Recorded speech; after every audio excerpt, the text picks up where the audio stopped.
Amelia was used to packing her husband's things, deftly arranging the most necessary items in the sections of the suitcase. He was a truck driver, and she took his frequent departures calmly and only asked him to call more often so that she would be less worried in his absence. Damon left and Amelia got busy with household chores, especially since there had been a lot of them lately. Hearing a knock at the door, the woman looked out the window and grudgingly grimaced.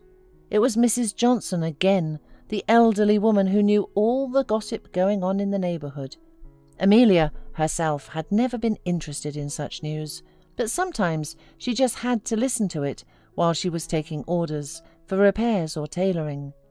Amelia had loved sewing since she was a child, and now she willingly did the work, but some people were too intrusive and inconsiderate, like Mrs. Johnson, for example, and that lady had already started a conversation. "Hello, Amelia, how are you? Did you send your husband on a business trip again? Oh, honey, all this can lead to unfortunate consequences. You will then cry." "What are you talking about, Mrs. Johnson? I trust my husband. We love each other."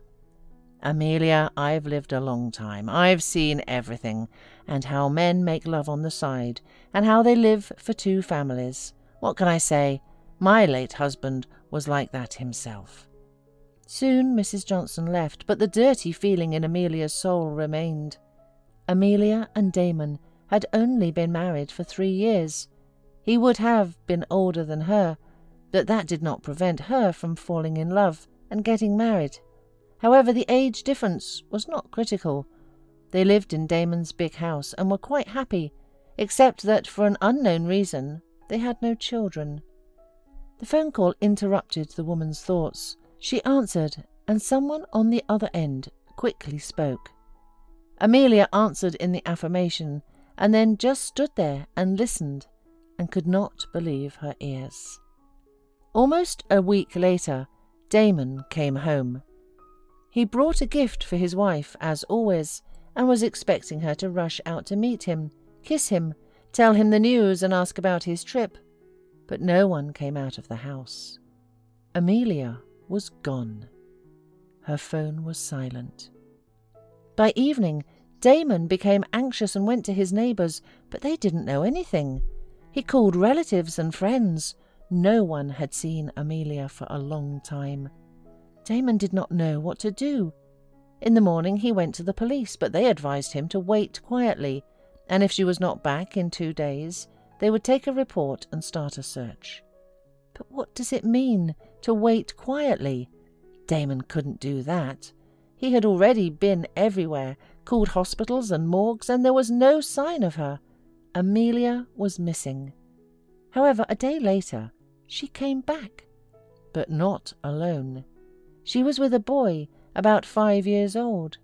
Damon stood and watched as they walked down to the house. He could physically feel the excitement letting go, but the anger was rising. He was angry that she was walking along like nothing had happened, while he was going crazy. Instead of greeting her, he asked, "Well, what's that supposed to mean?" She answered to his tone, "Damon, I want you to meet Jaden. He is your son."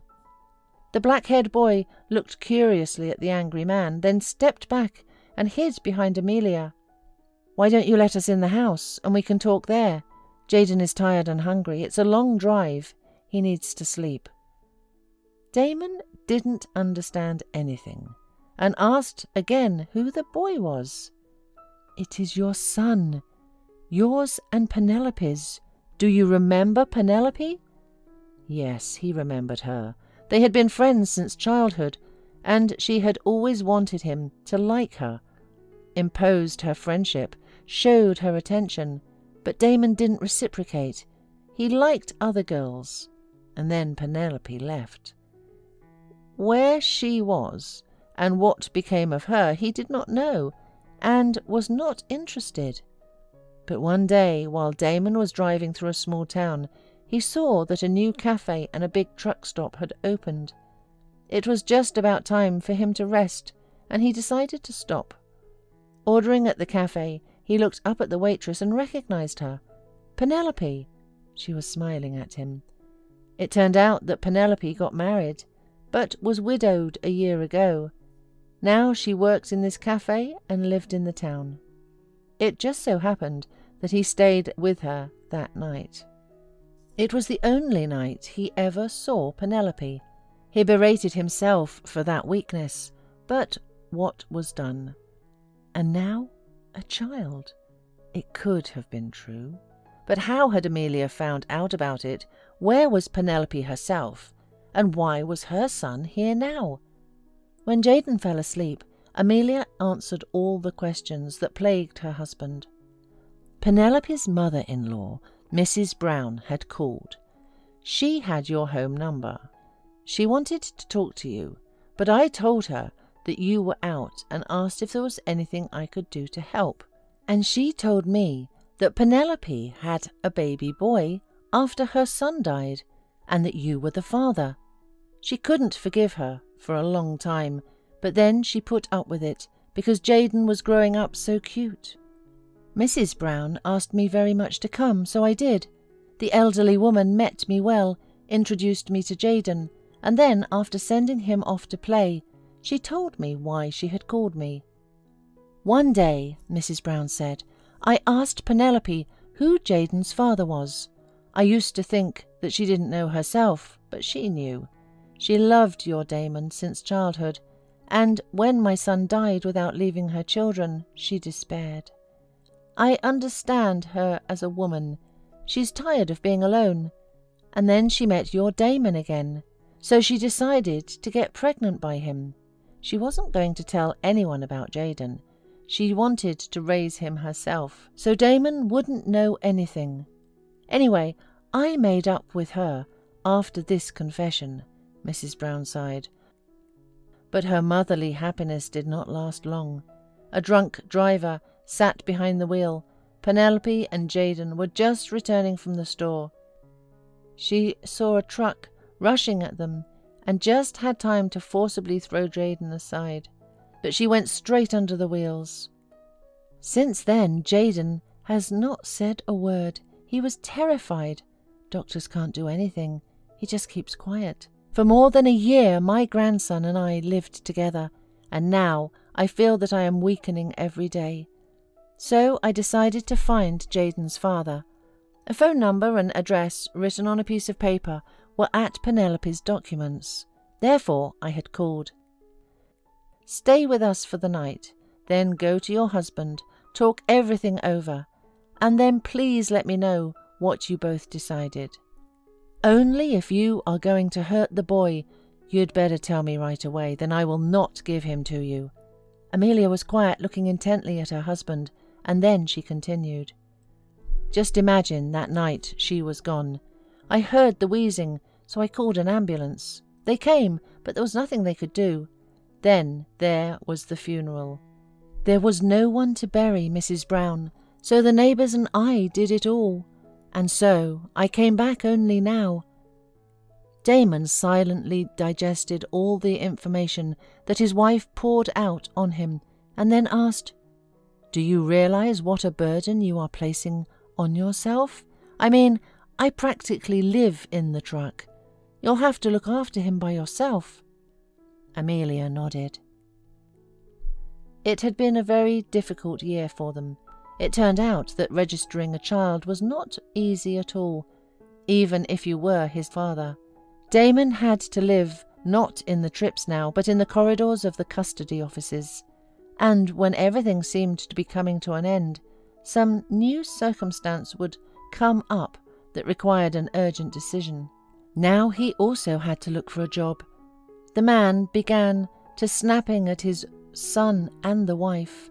She was spending a lot of her time with the child and could not always give Damon her attention. He became angry and blamed everything on Amelia, who imposed Jaden on them, and now their whole life has gone wrong.